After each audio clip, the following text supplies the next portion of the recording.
नमस्कार, मैं हूं शम्स ताहिर खान और आप देख रहे हैं वारदात।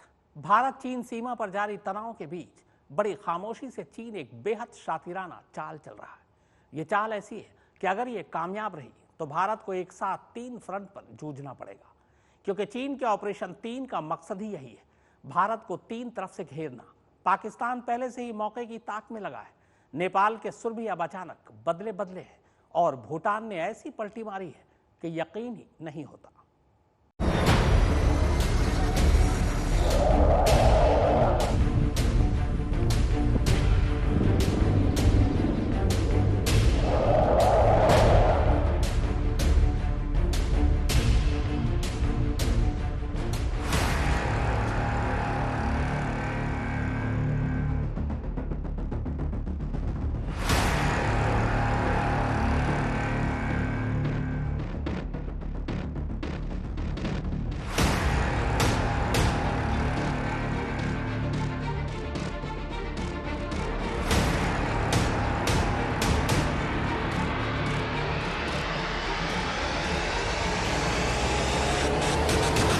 ये धमकी तो चीन की कम्युनिस्ट सरकार की गोद में बैठी चीनी मीडिया पहले ही दे चुकी है कि अगर सीमा पर तनाव कम नहीं हुआ तो भारत को चीन और पाकिस्तान के साथ साथ अब नेपाल की तरफ से भी सैन्य तनाव का सामना करना पड़ सकता है। जाहिर है, पाकिस्तान न सिर्फ चीन का भरोसेमंद कूटनीतिक साथी है, बल्कि भारत से बदला लेने के चक्कर में उसके इशारों पर चल भी सकता है।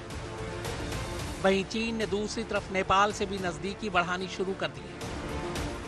दोनों ही देश चीन की बेल्ट एंड रोड के अहम भागीदार हैं। यानी अगर ऐसे में भारत सीमा पर तनाव को और बढ़ाता है तो उसे 2 या फिर 3 देशों की तरफ से सैन्य दबाव का सामना करना पड़ सकता है। इसमें कोई शक नहीं कि चीन लगातार नेपाल को लुभाने की कोशिशों में जुटा हुआ है। नेपाल का भारत से मौजूदा तल्ख रिश्ता भी उसी का अंजाम नजर आता है।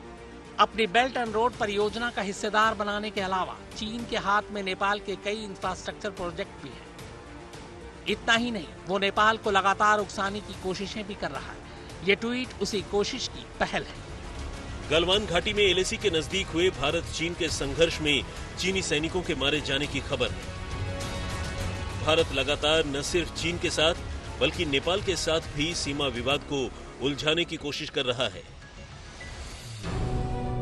चीन की मीडिया सरकार के इशारे पर नेपाल का मुद्दा लगातार अंतर्राष्ट्रीय स्तर पर उठा रहा है। पाकिस्तान तो चीन की हाँ में हाँ मिलाता ही था। मुश्किल ये है कि अब नेपाल भी उसके प्रभाव में आ गया है। भारत सरकार भी उसे वापस अपने पाले में लाने में नाकाम हो रही है और उधर चीन नेपाल की सीमा में दाखिल होता जा रहा है। खबर है कि ड्रैगन ने नेपाल के करीब 11 हिस्सों पर अपना कब्जा जमा लिया है और ये कुल एरिया 33 हेक्टेयर का है। इस बात की तस्दीक नेपाल सरकार के कृषि मंत्रालय की एक रिपोर्ट से भी होती है। नेपाल में चीन के कब्जे की कहानी यहीं खत्म नहीं होती, बल्कि चीन यहां सड़कों का भी निर्माण कर रहा है और बहुत मुमकिन है कि जल्द ही यहां मिलिट्री भी तैनात कर दी जाए। जाहिर है, चीन फिर इसके बाद यहां से पीछे हटने से रहा। जिस गांव में चीन ने घुसपैठ की है वो रुई गांव है, जो नेपाल के उत्तरी हिस्से में आता है और जो नेपाली लोग यहाँ रहते थे वो खुद ब खुद अब चीनी नागरिक बन गए हैं। चीन की इस घुसपैठ का सीधा सा मतलब है कि नेपाल सरकार ने भी अपनी जमीन को पाकिस्तान की तरह चीन को तोहफे में दे दी है। वहां की मीडिया इस बात के लिए सरकार को घेर रही है, मगर प्रधानमंत्री ओली इससे इनकार कर रहे हैं। हालांकि जानकारों के मुताबिक नेपाल की जमीनी हकीकत सरकार के दावे से अलग है।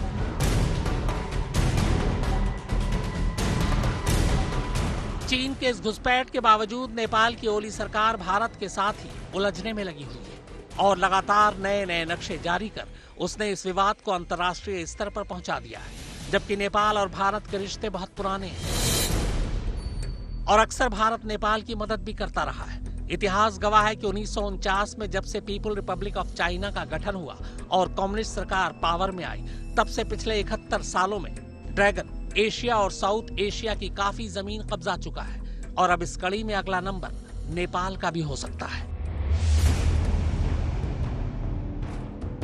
हमारे लिए जरूरी ये जानना है कि अगर चीन नेपाल में घुस रहा है तो इसका भारत पर क्या असर पड़ेगा।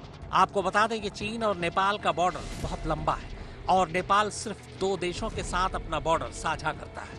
पहला है चीन और दूसरा भारत। ऐसे में नेपाल के बॉर्डर का एरिया अगर चीन के कब्जे में जाता है तो आज नहीं तो कल चीन का यह कदम भारत के लिए मुश्किल पैदा कर सकता है। और तो और चीन से शुरू होने वाली बहुत सी नदियां जो नेपाल के रास्ते भारत में आती हैं, जिनमें घाघरा कोसी के अलावा भी दूसरी तमाम नदियां हैं, जिनका चीन के इशारे पर नेपाल ने अभी से रास्ता बदलने का प्लान शुरू कर दिया है। ऐसे हालात में भारत के पास इसके अलावा कोई चारा नहीं कि वो किसी भी तरह नेपाल को चीन के पाले में जाने से रोके। सुप्रतीम बनर्जी और फारूक माब हैदर के साथ शम्स ताहिर खान, आज तक।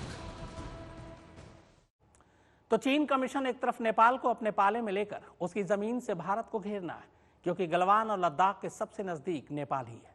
वहीं दूसरी तरफ उसने पाकिस्तान को भी भारत के खिलाफ खड़ा करने की कोशिश शुरू कर दी है। हालांकि पाकिस्तान तो पहले से ही भारत के खिलाफ है और दुश्मन का दुश्मन दोस्त होता है। चीन के लिए पाकिस्तान इसलिए अहम है क्योंकि उसे मिलाकर चीन जंग में हालात भारत को तीन तरफ से उलझाने का कर सकता है।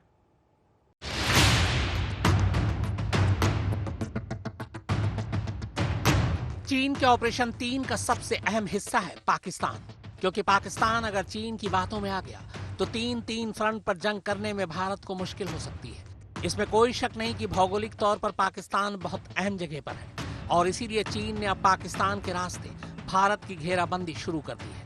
पाकिस्तान की भारत से लगती सीमा पर भारी तादाद में पीएलए की मौजूदगी बढ़ती जा रही है। वहीं दूसरी तरफ चीन भारत से लगती कश्मीर से गुजरात की सीमा पर एयरपोर्ट का जाल बिछा रहा है। उसके सैनिकों के लिए भारतीय सीमा के पास 2 एयरपोर्ट बन चुके हैं, जबकि 2 और एयरपोर्ट बन रहे हैं। इतना ही नहीं, चीन भारतीय सरहद के नजदीक पाकिस्तान को बंकर बनाने में भी मदद कर रहा है। दरअसल चीन पाकिस्तान की तरफ भारतीय सीमा के पास हजारों करोड़ का निवेश कर चुका है, जिसकी सुरक्षा के लिए चीनी सेना भी सक्रिय है और जंग के हालात में उसकी यह सेना पश्चिमी तरफ से घेर सकती है। भारत की सरहद के नजदीक चीन जो जाल बिछा रहा है, उनमें जैसलमेर में घोटारू सीमा से 25 किलोमीटर की दूरी पर खेरपुर एयरबेस, बाड़मेर सीमा के नजदीक थारपाकर में चीनी सैनिक एयरपोर्ट बना रहे हैं। गुजरात से लगती सीमा पर मिठी में एक एयरपोर्ट का निर्माण कर रहे हैं चीनी सैनिक। इसी तरह चीन पाकिस्तान कॉरिडोर के नाम पर रेल पटरियां बिछाने की भी योजना है। यह भी जानकारी मिली है कि कराची, जकोकाबाद, ग्वेटा, रावलपिंडी, सरगोड़ा, पेशावर, मेननवाली और रिशालपुर जैसे एयरबेस को भी चीनी सैनिक अत्याधुनिक बना रहे हैं। हालांकि दुनिया और खासकर भारत को धोखे में रखने के लिए पाकिस्तान कहता है कि चीन की मदद से बने या बन रहे इन एयरपोर्ट और रेल परियोजनाओं का इस्तेमाल चीन की तेल और गैस निकालने वाली कंपनियां करेंगी, क्योंकि कराची एयरपोर्ट से इन्हें यहां तक पहुंचाने में दिक्कतें आती हैं। लेकिन ये पाकिस्तान और चीन की चाल भी हो सकती है, जिस पर भारत को कड़ी नजर रखनी पड़ेगी। आपको बता दें कि भारत से लगने वाले पाकिस्तानी सरहदी इलाकों पर बड़ी तादाद में चीनी सैनिकों की मौजूदगी किसी साजिश का इशारा कर रही है, क्योंकि पाकिस्तान के इन एयरबेस पर मिग-21 के लेवल के चीन से मिले चेनगुड J-7 फाइटर विमान, JF-17 फाइटर विमान, Y-8 राडार और कई अत्याधुनिक संसाधन उतरते रहते हैं।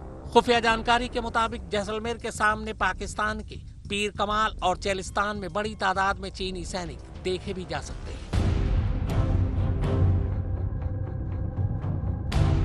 सालों से वीरान पड़े रेगिस्तान में चीन की दिलचस्पी और सामरिक ठिकानों को बनाने की ये कोशिश भारतीय सुरक्षा एजेंसियों के लिए हैरान करने वाली है, जो कि भारत के लिए बड़ी चुनौती बन सकते हैं। जानकारों का मानना है कि अब भारत को पाकिस्तान नहीं बल्कि चीन को ध्यान में रखकर पश्चिमी सरहद पर तैयारी करनी चाहिए।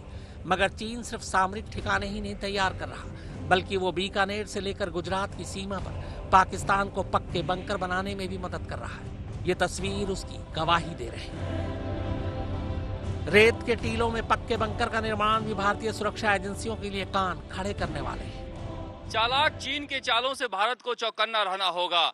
जमीन बेच चुका पाकिस्तान अब अपनी जमीनें भी पश्चिमी सीमा पर चीन को सौंप रहा है। ऐसे में रक्षा विशेषज्ञों का मानना है कि पश्चिमी सीमा पर हमें तैयारी पाकिस्तान को ध्यान में रखकर नहीं बल्कि चीन को ध्यान में रखकर करना चाहिए।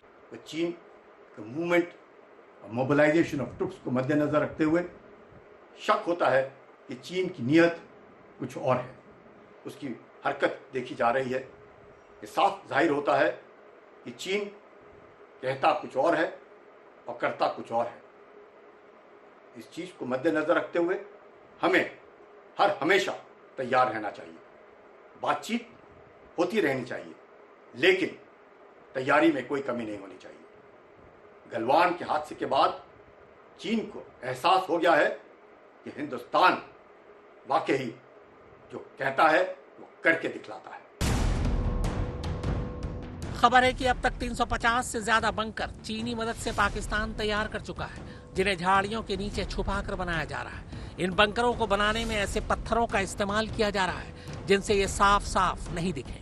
पाकिस्तान चीन की मदद से सिर्फ बंकर ही नहीं बल्कि इन इलाकों में डिफेंस कैनाल, स्वाप्स और रोड नेटवर्क जैसे इंफ्रास्ट्रक्चर भी बना रहा है।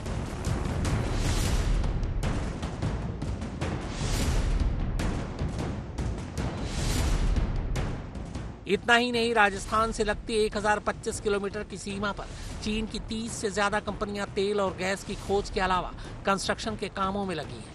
थार के रेगिस्तान में चीन का सबसे बड़ा तेल और गैस का प्रोजेक्ट चल रहा है। यहां तक कि चीन पाकिस्तान इकोनॉमिक कॉरिडोर का एक हिस्सा बॉर्डर के इलाके से ही गुजरता है, जिस पर चीन करीब $100 बिलियन खर्च कर रहा है। जयपुर से शरद कुमार और मुनीश देवगन के साथ फारूक माब हैदर, आज तक। नेपाल के बाद अब भूटान ने भी भारत के खिलाफ भवें चढ़ा ली हैं।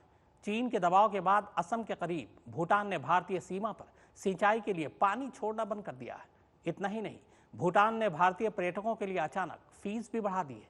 और तो और, चीन ने अब बांग्लादेश पर भी डोरे डालने शुरू कर दिए।